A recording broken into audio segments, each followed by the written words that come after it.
When we left off last week, we were talking about the idea that you can probe a cDNA library using a nucleic acid that you've designed to be as complementary as possible. And I think the example that we were giving was probing a mouse cDNA library with the sequence of a chicken gene or vice versa. But the idea is you have your cDNA library, and that's represented in image 1 as these colonies growing on a plate. Each of them has a cDNA fragment that corresponds to a gene in whatever species it is that the library was generated for. So let's say this is a chicken brain cDNA library. So each one of these clones has one gene that is expressed in the chicken brain. And I want to know, do chickens have a homologue to a gene that's important in mice? So I grow up my library, I transfer the cells to the membrane, and I break apart all of the cells to expose the DNA. And the reason I want to do this is because I'm searching for a particular mouse brain gene that might also be present in chickens. So these are all now a chicken brain gene. So chicken brain gene. I design a probe that is the known sequence of my mouse brain gene. So I know that in mice, they express a gene called gene X, and I want to see if chickens have the same gene. So I've designed the probe, and it has some sort of label for me to detect it. Maybe it's fluorescent, maybe it changes color. And so I use this probe that's it's the mouse gene X, and I look for chickens to have gene X. And if I'm lucky, I find that this colony right here, mouse gene X, binds to chicken gene X. So it looks like chickens probably have gene X too, and it's going to be in this clone. So again, it might be a color change, it might be, fluorescence or whatever. I didn't know if chickens had gene X. I knew mice did, so I designed my mouse probe. What we left off talking about last week was the idea that, these probes are going to be from different species. I've designed a mouse probe to bind to a chicken library. And while there are going to be lots of similarities between mice and chickens because they're all vertebrates, they're all multicellular eukaryotes, there are probably going to be some differences too because chickens are birds and mice are mammals. So what we have to think about is how much of a mismatch do we want to allow between the two sequences that can account for those major differences between two species, but still make sure that we bind only to the gene that we're actually interested in. And so we call that stringency. How much of a match do we really want? If, for example, we were probing a rat library with a mouse probe, those are probably going to be very closely related. So we want it to be a stringent match. We won't have much mismatch. So if we want to increase the stringency because we think they're more closely related, we could increase the temperature, we could lower the salt concentration. In a situation where I'm using a mouse probe to look for a chicken gene, mice and chickens are not that closely related, so I might want less stringent conditions. Perhaps I decrease the temperature or increase the salt concentration.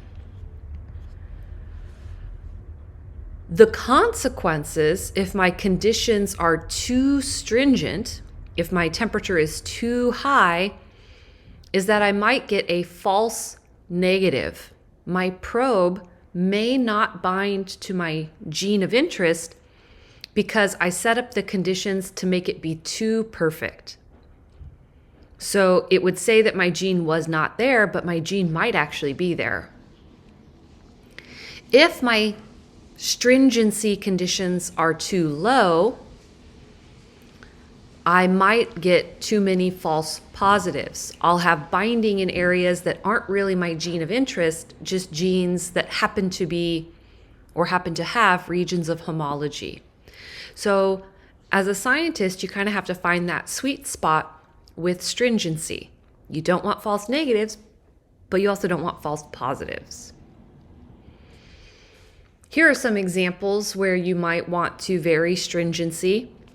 If you are using a piece of cDNA, like a probe designed for cDNA, to probe a genomic library of the exact same species, let's say you're studying mouse brain gene X, so you have the cDNA for mouse brain gene X, and you want to know where it is on the genome, you would want high stringency because they're from the same species. They are going to match.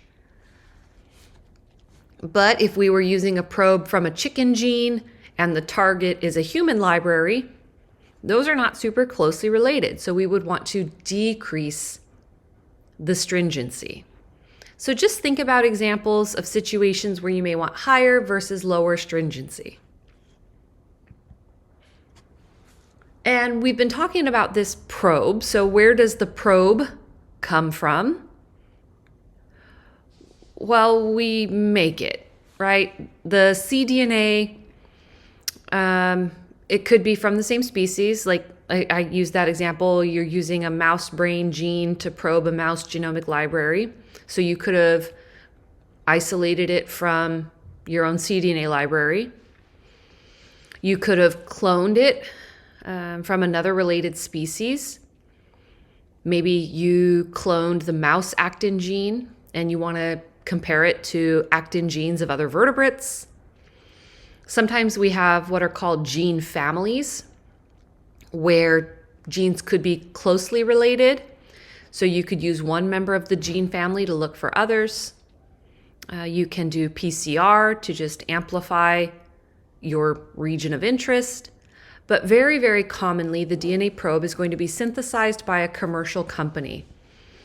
I'm not at all going to ask you how this machine works, but the idea is you, through the web, I was going to say you call up a company, but you don't call up a company. You go online, you literally type in the sequence you want, and they will make the probe for you. So it's synthetic DNA. It comes from a machine. It's relatively inexpensive. This is one of the most common companies from which people buy synthetic DNA. They can add your fluorescent label, whatever it is that you want. So now you've got your probe. So again, you can label the probe. In this case, maybe you label it with, fluorescence, with color change, whatever. And so then you can detect your favorite gene. Okay, so we know which gene we want. How do we find our clone? Well, we've already talked about how you can search for the recombinant DNA. You design a DNA probe and you probe your library using the steps we talked about towards the end of last week and a little bit today. The other option is you could search for the protein product that's being produced.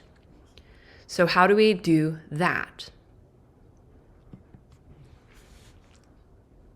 In this case, when you have put your gene into your vector, into your plasmid, you have to use a slightly modified plasmid. This type of plasmid is called an expression vector. The expression vector has a promoter right where you would clone your gene in. And this is a little bit different because that promoter would allow gene expression, right? The promoter will allow RNA polymerase to bind to get transcription, and then you can get translation. So to create an expression vector, it's very, very similar to any other type of cloning that we've talked about. The only difference is that our vector has that promoter region. Here's your multiple cloning site. You have your insert with your two different restriction enzyme cuts. They should be complementary, bind together. You'll ligate. And now you put this in the cell and you have your origin of replication, so it will replicate. You have your ampicillin marker, so you can select colonies that have been transformed with the vector. And then you have a promoter, which can drive expression of your gene. So I want you to think about this for just a minute. Would this be better for a cDNA library or a genomic library?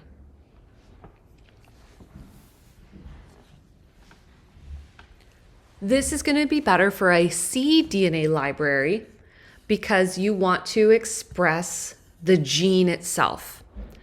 Remember, with a genomic library, most of what we put in is not going to be useful. It'll be that intergenic regions, it will be introns. So with a cDNA library, everything we put in is going to represent something that's been transcribed and is most likely going to produce a protein product. So we would do this for a cDNA library. Now, how then can we identify the protein of interest? With looking for the recombinant DNA, we designed a DNA probe. How do we look for that protein product? We have to use what are called antibodies. So antibodies are proteins produced by the immune system that will bind to foreign molecules, generally proteins, that don't belong in the host animal. Most often, the way that we make antibodies is we inject an animal like a rabbit or a mouse or a rat with a foreign protein. The animal will produce a response to that protein. We then can extract the blood, spin it down, pull out the serum where the antibodies are, and now we have purified antibodies against our antigen or our protein of interest. Now this is called, when we do it this way, this is called polyclonal antiserum. And the reason it's called polyclonal antiserum is because inside of the animal, our protein of interest is chopped up into lots of different pieces. So we have antibodies that recognize each individual piece of that protein that was chopped up. So we have poly, a large mixture of antibodies. The other type of antibody that can be generated is called a monoclonal antibody. Monoclonal antibodies are very, very useful in immunotherapies. So if you ever are watching TV and you see a commercial for a drug that ends in the letters MAB, that means monoclonal antibody. Monoclonal antibodies also recognize a protein of interest, but they are very specific for a single particular part of that protein. Those of you who've taken immunology will know the term epitope. Monoclonal antibodies are specific for a single epitope. So if you cut a protein into 100 pieces, for polyclonal antiserum, you'll have antibodies that recognize piece 1, piece 2, piece 3, etc. In monoclonal serum, all of the antibodies will only bind to piece 50, whatever piece has been generated. And so monoclonal antibodies are made in cell culture using transformed cells, so a myeloma line, and they're grown in mass culture to purify out that antibody. And so the synthesis and discovery of monoclonal antibodies won the Nobel Prize in 1984. So it really depends on your purpose, what type of antibody you would want to use. For probing a library to look for a clone of interest, I would also probably recommend polyclonal because you can recognize all the different pieces of the antibody. So in this case, what you would do is, let's go back to our mouse and chicken example. I have a purified protein X from the mouse brain. And I have my chicken library in an expression vector. So what that would mean is that every single one of these clones has a single chicken brain gene. It's an expression vector, so they make a single chicken brain protein. So this makes protein 1, 2, 3, 4, 5, 6, 7. So on this plate, I can make 7 different chicken brain proteins. Just like before, I transfer the cells to a matrix. I lyse the cells, but now I'm interested in the proteins instead. Okay. So I then will expose the matrix to what's called a primary antibody. This is going to be the antibody I made against mouse protein X. Okay. And what I probably did was I took protein X from the mouse brain, I put it into a rabbit, and rabbit doesn't have the same protein X, it's different. So this is an antibody that rabbits made against mouse protein X. What it should do is bind to protein X if protein X is found in here in chickens. And so it did here. Then you have to add what's called a secondary antibody, and that secondary antibody has an enzyme attached. So if the primary antibody is from a rabbit, because I injected my protein into a rabbit and pulled out the rabbit blood, this secondary antibody will be specific for the rabbit protein. It has an enzyme on it, so it'll attach to the primary antibody. I wash away anything that didn't bind, and this usually forms a color change. And so with the color change, I can see that colony number 1 most likely produced chicken protein X because the mouse protein X antibody bound to it. We can talk more about how antibodies work. If you have any questions about how antibodies work, we're going to talk about a few more assays using antibodies as we continue, because those types of assays are so important for medical diagnostics.